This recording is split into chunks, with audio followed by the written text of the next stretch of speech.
Beneath the rugged hills at the northwestern edge of the El Dorado Dry Lake lies a Vault-Tec vault. Within this shelter from the nuclear storm, the Vault-Tec Corporation carried out one of its most disturbing and perhaps most revealing experiments in human behavior. I'm the Irresolute Cartographer, and this is the story of Vault 11. Early on the morning of October 23, 2077, the Vault dwellers filed into their new home. The great door sealed behind them, cutting them off from the nuclear devastation above. Inside, they met the Overseer, who wasted no time in delivering grim news. Vault 11 wasn't what it was advertised to be. Yes, it would protect them from the fallout, but not without a cost. Once a year, the dwellers would have to sacrifice one of their own. So long as they complied, the power, water, and food would flow. If they didn't, they would all die. As some surely attempted to flee, they discovered that the vault door mechanism was dead. When the door closed, it had sealed shut for the last time, and it would never open again. The Overseer assured them that there was no escape from the sacrifice, but they did have control over who their victim would be. Thus, on that day, the Vault Dwellers named their first victim Overseer, beginning a tradition that would last for decades. Once the Dwellers gleaned from the Overseer the name of his wife, Betty, they had the password to the sacrificial tunnel. With that, they opened the door and watched as their first offering marched to his death, sobbing like a child. In the early years, life in Vault 11 wasn't so different from life in a control vault. The dwellers worked, socialized, and did their best to maintain some sense of normalcy. But once a year, everything changed when election season arrived. Unlike elections in the world before the bombs and in other vaults, this wasn't a contest for leadership. It was a death sentence. The most despised members of the vault were put forth as candidates. Then came the campaign, a twisted ritual in which these unwanted souls desperately tried to win over their fellow dwellers, hoping to change their fate before the big day. When the votes were cast, the chosen Overseer was granted the highest office in the vault, and then were sent to their death, a sacrifice to keep the vault's systems running. Over time, the process evolved. What began as a grim popularity contest gave way to something more sinister: party politics. Factions formed, alliances were made, and the voting blocks took control. The fight for survival became one of political power. Elections became a weapon. Rival blocks nominated members of their opposition for execution, not simply out of disdain, but to weaken their enemies and strengthen their own influence. Propaganda posters filled the halls, smearing nominees and highlighting their worst, sometimes fictional qualities. Corruption flourished. Bribery, drug trafficking, smuggling, and even darker crimes took root, all in service of political survival. One faction rose above the rest, the Justice Bloc. As the largest bloc, they could almost guarantee their candidates would end up in office. Their abuse of this power would eventually be the undoing of them and even the vault itself. Vault 11's final election began like all the others, with the blocks gathering to choose their nominees. While the smaller factions debated between Donna Haley and Henry Glover, the Justice Bloc had its sights set on Nathan Stone. When Nathan's wife, Catherine Stone, learned that the Vault's most powerful faction had marked her husband for death, she acted quickly. Desperate, she went to Roy Gottlieb, the Justice Bloc's leader, and pleaded for Nathan's life. Roy had a proposition. If Catherine agreed to provide him and his closest allies with sexual favors, they might reconsider their choice. Horrified but unwilling to lose Nathan, she agreed, but in a final act of cruelty, Roy betrayed her. After taking what he wanted, he nominated Nathan anyway. The election was set. Nathan Stone as the Justice Bloc's candidate, Donna Haley as the candidate backed by the Human Dignity Bloc and the United Vault Technicians Bloc, and Henry Glover nominated by the Utilitarian Bloc, the Divine Will Bloc, and the Allied Service Workers Bloc. As the campaign began, the mudslinging escalated. Donna Haley was branded both an adulteress and communist sympathizer. She denied the accusations, arguing the other candidates were far more deserving of the role. Henry Glover, a father of 6, pleaded for mercy, insisting his children needed him. Nathan Stone, for his part, condemned the entire process as corrupt. In a blind rage over Roy Gottlieb's betrayal and with nothing to lose, Catherine Stone considered a simple, violent truth. The Justice Bloc couldn't use their majority to win the election if they weren't the majority anymore. In a spree, she murdered several members of the lecherous bloc. The vault reeled in shock. The election was temporarily postponed as Terry Hart, head of the Human Dignity Bloc, announced that the security team was working day and night to bring the perpetrator to justice. When Catherine was finally caught, it only worked in her favor.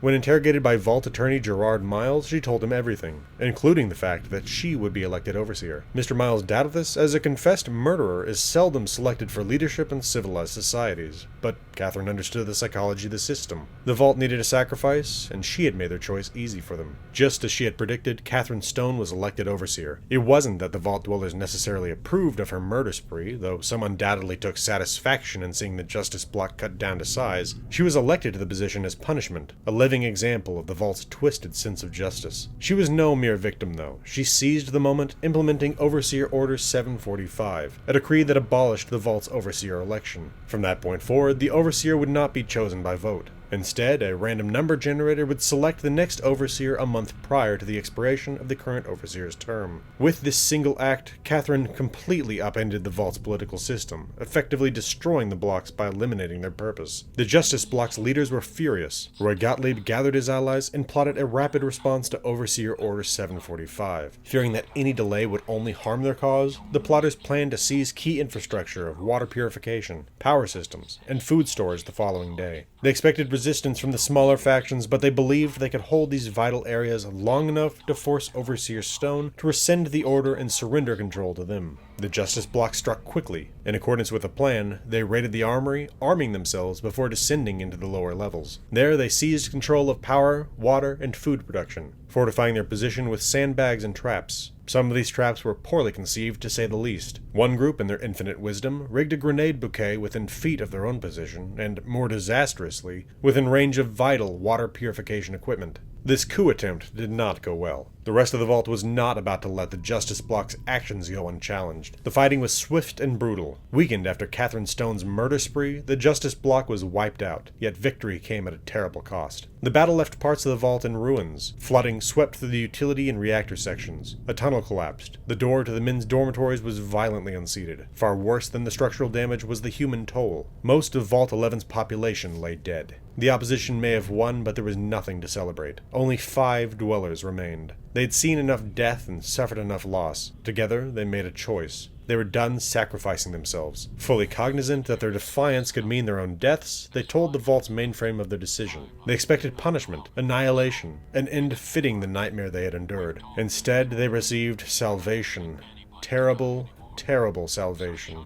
The mainframe responded with an announcement that shook them to their core. The only requirement to end the experiment had been simple: refusal to participate. The Vault congratulated them on their commitment to human life. Not only would its systems continue to function, but the Great Door, sealed for so many decades, was now fully operational. So long as the world outside was safe for habitation, they could leave. They made their way to the foyer, and watched, horrified, as the vault door rolled open. It had all been for nothing. Generations of suffering, countless lives lost, all because no one had ever dared to say no. Broken by the weight of this revelation, the survivors collapsed into despair. 4 of them could not bear to leave. Convinced they didn't deserve freedom, they made a final, terrible decision. They would take their own lives. As they prepared to carry this out, the 5th dweller snapped. In a frenzy, he turned his weapon on the others, cutting them all down before tossing the pistol aside. With no more than a sob, he stepped out into the wasteland. What became of Vault 11's last survivor, we may never know. What we do know is that, aside from an infestation by giant rats and mantises, the Vault remained silent for years until in 2281, when the Courier arrived to uncover its grim story. The Courier had potentially 3 reasons to come to Vault 11. The first was simple: the thrill of exploration, wandering the Mojave just to see every last nook and cranny, uncovering the remnants of a world long past. The second reason is more practical: Vault suits. If the Courier was working on the quest, suits you, Sarah, they might come searching for spare Vault-Tec jumpsuits to bring to Sarah Weintraub in Vault 21. She happily pays 30 caps per suit, and boosts their reputation on the strip for each one delivered. The residential section of Vault 11 holds plenty hidden away in dressers untouched for decades. The third and final reason was Brotherhood business. The Mojave chapter of the Brotherhood of Steel, struggling with aging equipment in their Hidden Valley bunker, tasks the Courier with retrieving, among other things, a differential pressure controller. This vital part lies deep within Vault 11's flooded utility section, forcing the Courier to navigate the ruins to claim it. But no matter why they came, exploring the vault deep enough brings the Courier face to face with Vault 11's final deadly test. Reaching the tunnel to the sacrificial chamber, the Courier unknowingly triggers the same grim presentation that played for every overseer that walked the tunnel before them. The voice instructs them to sit,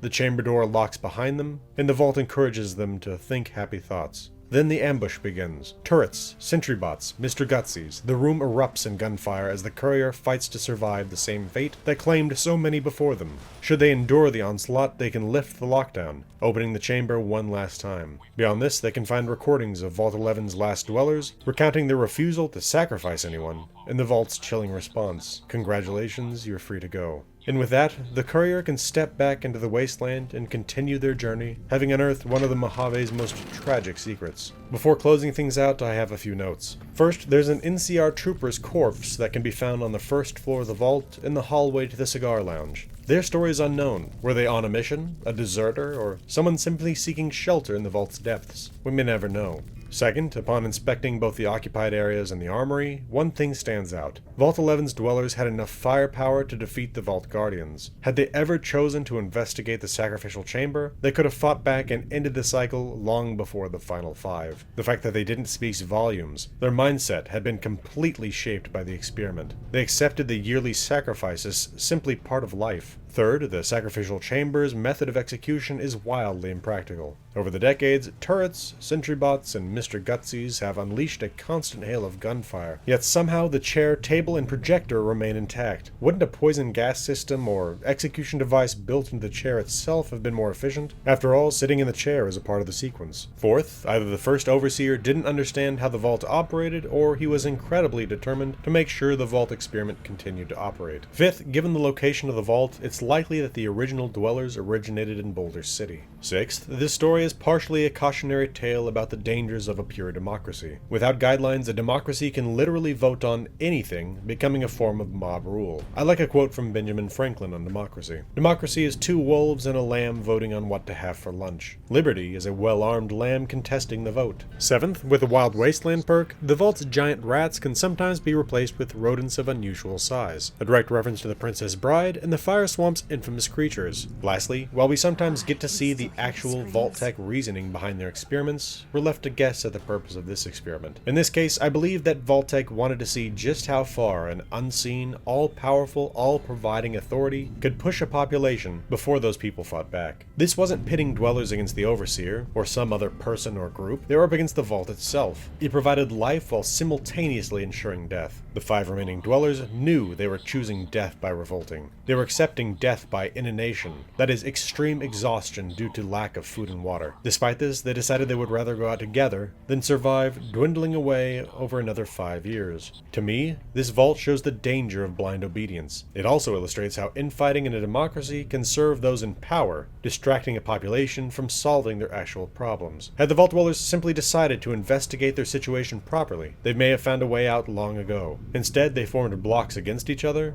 and complied until their line was nearly exhausted. The final message from the Vault, with its friendly tone of congratulations, must have been the ultimate gut punch for the survivors. A revelation that all their suffering had been meaningless, and salvation had been within reach all along. Vault 11 stands as one of Fallout New Vegas' most tragic and thought-provoking stories. It's a tale of fear, control, manipulation, and missed opportunities. A chilling reminder of how people can be conditioned to accept the unacceptable. In the end, it only took 5 people daring to say no for the nightmare to end. Alright, I think that'll do it for this video. Follow me on X for lore video announcements at Gaming with Maps. My Discord is open to the public. There's a link in the channel's banner. I stream every Friday evening on YouTube. Come check it out if you're interested. If you appreciate what I do here and you want to support the channel financially, you can become a member on YouTube or a patron with Patreon. I want to thank my channel members and patrons: Mesothelioma, 76 at Texas, Dark Malcontent, Real76, Dr. Orion, Samsung Smart Fridge, Night Spearhead, Electric Head, Hero Cunning, and Laced Cake for their support.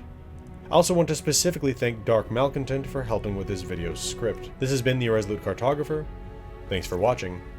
I'll see you again next time.